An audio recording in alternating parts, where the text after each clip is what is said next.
பொருள் உணர்ந்த சிறிய ஹதீஸை மனனமிடுவோமா? அன் புரைதா ரதியல்லாஹு அன்ஹு அனன் நபிய ஸல்லல்லாஹு அலைஹி வஸல்லம கால மன் தரக்க ஸலாத்தல் அஸ்ரி ஹபித்த அமலுஹு மன் தரக்க ஸலாத்தல் அஸ்ரி ஹபித்த அமலுஹு மன் தரக்க ஸலாத்தல் அஸ்ரி ஹபித்த அமலுஹு அன் புரைதா ரதியல்லாஹு அன்ஹு. அதாவது புரைதா ரதியல்லாஹு அன்ஹு அவர்கள் அறிவிக்கிறார்கள், அனன் நபிய ஸல்லல்லாஹு அலைஹி வஸல்லம கால், நபி ஸல்லல்லாஹு அலைஹி வஸல்லம் அவர்கள் கூறினார்கள், மன் தரக்க ஸலாத்தல் அஸ்ரி ஹபித்த அமலுஹு. மன் அப்படின்னா எவர், யார், ஒருவர் அப்படின்னு அர்த்தம்.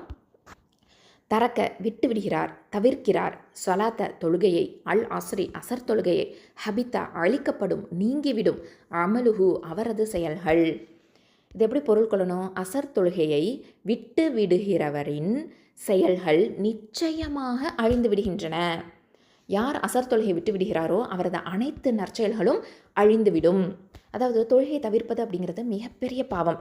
அல்லாஹ் சுப்ஹானஹு வ தஆலா நமக்கு குர்ஆனில் சொல்லி காமிக்கிறான், ஹாஃபிது அல ஸலாத்தி வஸ்ஸலாத்தில் உஸ்தா, தொழுகைகளை குறிப்பாக நடுத்தொழுகையை பேணிக்கொள்ளுங்கள் அப்படின்னு இந்த அசர் தொழுகையோடைய முக்கியத்துவத்தை நேரடியாகவே குர்ஆனில் வலியுறுத்தப்பட்டிருக்குது. அசர் தொழுகையை காப்பது அப்படிங்கிறது நம்மளுடைய ஈமானின் அடையாளமாகவும் இருக்குது. நபி ஸல்லல்லாஹு அலைஹி வஸல்லம் அவர்கள் சொல்கிறாங்க, அசர் தொழுகையை காப்பவர் சொர்க்கத்தில் நுழைகிறார் அப்படின்ட்டு. அதனால் அசர் தொழுகை நமக்கு ஈமான், கீழ்ப்படிதல், அப்புறம் பஞ்சுவாலிட்டி, நேர கட்டுப்பாடு, இதனுடைய அடையாளமாகவும் இருக்குது. அல்ஹம்துலில்லாஹ். ஒரு தொழுகையை விட்டு விடுறது அப்படிங்கிறது பெரிய ஆபத்து. ஏன்னா நற்செயல்கள் அழிந்துவிடும் அப்படின்னு நபி ஸல்லல்லாஹு அலைஹி வஸல்லம் அவர்கள் கடுமையாக எச்சரிச்சிருக்காங்க. இது தொழுகையின் ஒரு நேரத்தை விட்டு விடுறது ரொம்ப ஆபத்தானது அப்படிங்கிறத நமக்கு கற்றுக் கொடுக்கக்கூடியதாக இருக்குது. நேரத்தோடு தொழுவுறது அப்படிங்கிறது ரொம்ப ரொம்ப மிக முக்கியம் அப்படிங்கிறத அல்லாஹ் சுப்ஹானஹு வ தஆலா நமக்கு சொல்லி காமிக்கிறான். இன்ன ஸலாத்த கானத் அலல் முஃமினீன கிதாபம் மவ்கூதா, அதாவது நிச்சயமாக குறிப்பிட்ட நேரங்களில் தொழுகையை நிறைவேற்றுவது முஃமின்களுக்கு விதியாக்க பெற்றுள்ளது அப்படின்னு அல்லாஹ் சுப்ஹானஹு வ தஆலா நமக்கு சொல்கிறான்.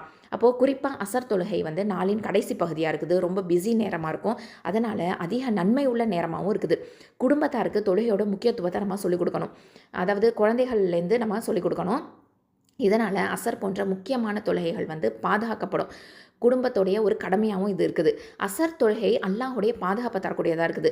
நபி ஸல்லல்லாஹு அலைஹி வஸல்லம் அவர்கள் சொல்கிறாங்க, ஃபஜ்ர் மற்றும் அசர் தொழுகைகளை தொழுகிறவர் அல்லாஹ்வின் பாதுகாப்பில் உள்ளார் அப்படின்ட்டு. அப்போது இந்த 2 தொழுகைகளுமே நம்ம ஷைத்தான் தாக்குதல்கள் இருந்தும் தீமைகள் இருந்தும் காக்கும்.